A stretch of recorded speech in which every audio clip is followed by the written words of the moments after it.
Alright listeners, welcome back IGFM 90.4। आज Shiba Malik आपके साथ। और शाम से पहले जो है वो आप सुन रहे हैं। और हम लोग जो है आज बात कर रहे हैं रिश्तों के बारे में। आज हम बात कर रहे हैं कुछ अच्छी कड़वी कसीली बातों के बारे में।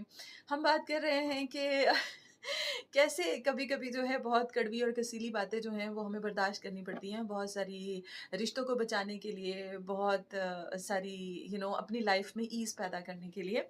तो मुझे एक बड़ी अच्छी-सी कोट याद आ रही थी कि जब किसी की जो कड़वी बातें होती हैं ना, जो आपके दिल को लग जाती हैं, चुभ जाती हैं, लगता है कि इसने यार हद कर दी है, तो वो बंदा सच बोल रहा होता है। जो आपके साथ कड़वी बातें कर लेता है, तो वो बंदा सच बोल रहा होता है, क्योंकि उसका लहज़ा भी बता रहा होता है। थोड़े टाइम के बाद आपको भी रियलाइज़ हो जाता है कि ये सच ही बोल रहा है।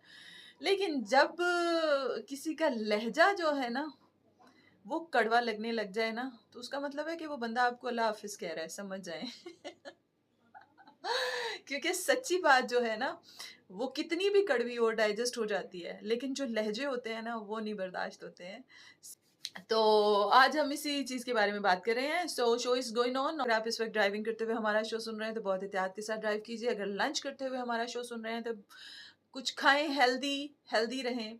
एंड प्लस सर्दी बहुत ज़्यादा है, so please do take care of yourself. अपना ख़्याल रखें सर्दी में। फ़ोग इतनी ज़्यादा है। क्या करेंगे? हीटर जलाएँ, चूल्हे जलाएँ, कोयले जलाएँ, do whatever makes you feel warm. Just do like that. Now I'm gonna play this song. Here we go.